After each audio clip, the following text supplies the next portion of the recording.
Boys and girls, ladies and gentlemen, loyalist, heretic, scum, and Xenos filth alike.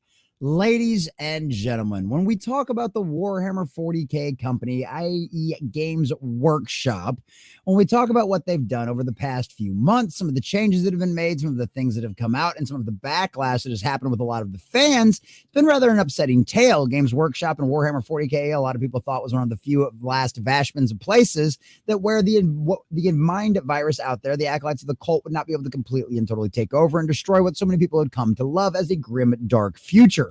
Well, ladies and gentlemen, as is almost every single thing in Western civilization, as it is normally going about with any kind of infiltration, it is something that happens slowly over time. It's not like they come in storming the gates. This isn't the Bastille. It is much more a Trojan horse. They come in very well, maybe actually truly indeed loving the IP they decide to get into and infect with their propaganda.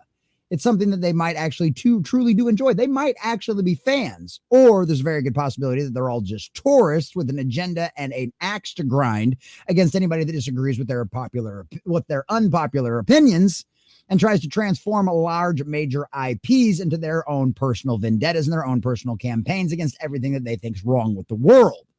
Well, ladies and gentlemen, whether you want to believe it or not, that infection has permeated inside of Games Workshop, and whether Games Workshop is actually willing to purge any of that from inside of their company before their entire company goes the way of Walt Disney Company and the Dodo, I don't know. It'll only be a matter of time before we find out. But as of right now, there are at least a few signs out there that someone inside of that company is paying attention as to what's going on their social media platform. Because, ladies and gentlemen, the latest from the indoctrination and the absolute abdication and apostolizing of the acolytes of the cult and the spirit of the age, ladies and gentlemen, Games Workshop and Warhammer doubled down on inclusivity virtue signal. But then someone in a higher authority deleted it. Well, technically they didn't delete it. They actually kind of changed it, reworded it, so maybe it didn't sound so absolutely incredibly insane, and obviously taking a direct dig at all of the fans that have been upset with some of the changes that have been going on inside of the grim, dark future as of late. If you weren't aware of those changes, they just out of the blue, out of nowhere, and with no actual real explanation in any way, shape, or form, just introduced female Custodes. A brotherhood is what had been referred to for a long time inside of the codexes. Well, needless to say, a lot of fans were upset, and they weren't even necessarily upset about the fact that they introduced female Custodes. What a lot of fans were upset with was by the way Games Workshop responded, basically telling all of their fans to pound sand and that it had always been this way for 10,000 years since the very beginning of the Custodes. It had always been that way. And then, of course, there was a lot of backlash with fans, a lot of name calling, a bunch of other nonsense. This is to put a sour taste in a lot of people's mouths for Warhammer 40k and the company Games Workshop as a whole. That hasn't gone over very well, and I think Games Workshop knows that has not gone over very well. Their stock took a little bit of a hit, and there's still a lot of complaints going on out there on the internet right now. So we're going to see what happens. Maybe this is a sign that they realize they've screwed up and things are going to change. I have no idea, but it's only a matter of time before I find out. So let's document and discuss their latest disastrous dumpster fire. But before we do, if you do enjoy our content, make sure you hit that like button, share it with all your friends, and subscribe or follow if you have not already, depending on what platform you're on. If you haven't already gone and checked out our Rumble, make sure you do, because Rumble gets all of our live streams completely and totally listed on there and kept up there. So if you ever want to catch any of the replays for our live streams, definitely go check out our Rumble. And also Rumble gets all of our videos first as well. So let's get into it and let's check out what we have over here from That Park Place from our wonderful John F. Trent. Because as we see, Games Workshop seems to double down on some inclusivity nonsense, but then deletes it. So let's check this out. So Games Workshop and Warhammer doubled down on an inclusivity virtue signal, but then quickly deleted it. Maybe they shouldn't be giving such low-level employees such unfettered access to just post things on their social media platforms without anyone having it being cleared first. But who knows? Maybe I'm just some old fuddy-duddy that's actually trying to save a company and not let these woke activists burn it down to the ground. As reported by Chains World 40k on X, Games Workshop and Warhammer published a new rumor engine post to the company's blog. In the body of the blog post, the company wrote, "Here we go. Something undeniably Warhammer, unambiguous, a little gothic, probably carried by someone whose breathtakingly outdated views on inclusivity Oh, yes. You old fuddy-duddies with you outdated ideas, you old stick in the muds who like traditional things and normal things that have been worked for absolute generations. That's the reason why they're traditions. Yes, all of you old fuddy-duddies, all of you bigots, all of you phobes, all of you insta-whatevers. Yeah. That's who is currently running Games Workshop social media. And obviously, I don't think that should come as a shock to anybody out there after considering what they said and how they talked down to all of their fans and their customers. You know, the people who pay them money.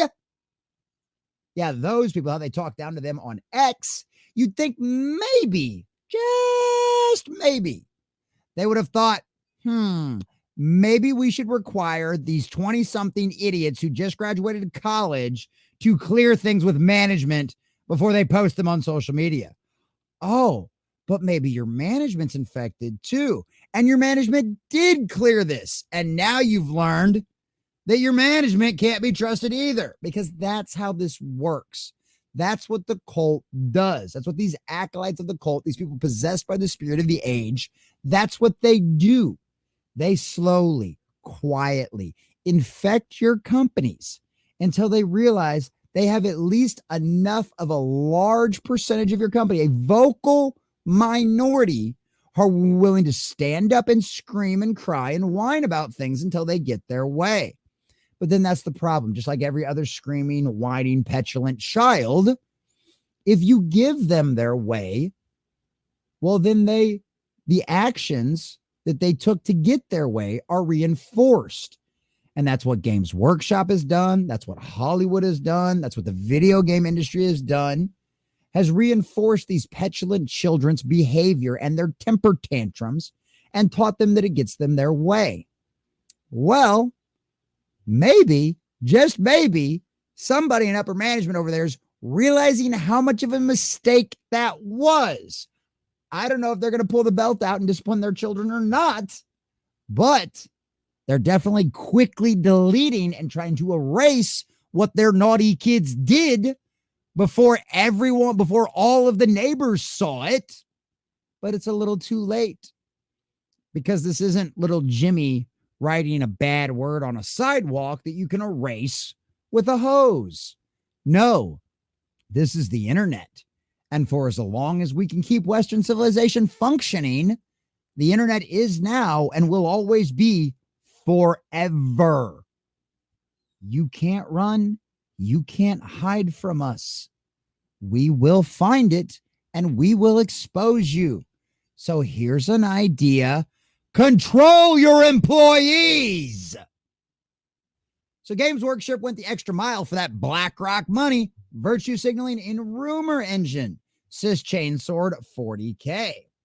The blog post has since been updated and has deleted the virtue signal about inclusivity. It now simply reads, here we go, something undeniably Warhammer, unambiguous, a little gothic. It's got the lot. We don't even need to guess what this is really. Wow, all the virtue signal magically gone. I wonder why. Hey, all of you woke psychopaths, all of you acolytes of the cult, all of you out there possessed in the spirit of the age, they're going to blow up my comment section down below. Guess what? They're not actually down for your message, because they deleted and reworded a post to remove the message, because they realize what kind of crap they've actually stepped in by doing this. Because at the end of the day, all of you little acolytes don't show up to buy anything. You don't actually spend money. You just scream out there on the internet. It's almost like you're a small minority of the population that no one on a wide scale, when it comes to money making, should even consider a factor of your opinions. But who knows? Maybe I'm just crazy. We'll find out. Let's see how your sales do. Upon discovering the blog post had been quickly edited, Chainsword 40k speculated that it was a rogue intern that made the post. He wrote on X, rogue intern confirmed, they changed it. Exactly. Color us shocked there. The virtue signal for inclusivity comes in the wake of Games Workshop retconning the Adaptus Custodes and then gaslighting hobbyists about it not being a retcon. Obviously, we've talked about all of this quite a lot. Since the first of the 10,000 were created, there have always been female Custodes. Once again, that was the gaslighting. That was the part that upset all of the fans. And go ahead, Games Workshop. We can go through all of the stuff and all of that kind of stuff. These men that never leave Earth. We can go through all the references. It shows all of that stuff. But that is an argument that we have beat to death. If you want to go find out more about that, if you want the full details of that, go check out our older videos going over all of that stuff. But this is what it happened. So this has to be, there's only one direction this can go, right? Someone inside of Games Workshop realizes how bad they screwed up with the female Custodes nonsense, right? Whether you agree with it, whether you disagree with it, whether you're okay with it, whether you're not, doesn't matter. What matters is how they reacted to the fans, right? We discussed in our past videos 100 different ways, well, not 100, but a few different ways that you could have done this and made it perfectly acceptable to the lore. And majority of people would have been okay with it. Would have still been some screaming psychopaths out there on the internet? Of course. But there could have been ways to introduce this and not have the backlash. But just to shoehorn this in and then to gaslight all of your fans who probably know a lot of this lore better than anyone currently inside of your company right now, to try to gaslight those people, those experts, and just say that it's always been there? Nah, Bubba, that ain't gonna fly. So who knows? Maybe somebody inside of Games Workshop has realized how bad they've screwed up and maybe they're trying to fix it and maybe they're trying to change it. I don't know. But I pray that is the case because the grim dark future is one of the few places we can still go for some honest to goodness escapism, some actual fantasy and fun. And that's something that they should never, ever be able to take away from us. Fortunately enough, you'll always have your codexes, you'll always have your models, and you won't need what Games Workshop puts out in the future. But by golly gee, George, I'd hate to see them go the way of D&D. But right now, Games Workshop, Warhammer 40k, that's the exact path you are on. Don't end up like D&D. You don't want that. And you certainly don't want the backlash. And you certainly can't afford to lose the money. You ain't got Wizards of the Coast backing you up, boys and girls. So keep it up. Straighten this nonsense out. And you'll be fine. Make your fans happy. And we'll make you rich. Screw it all up. And we'll make sure you end up bankrupt.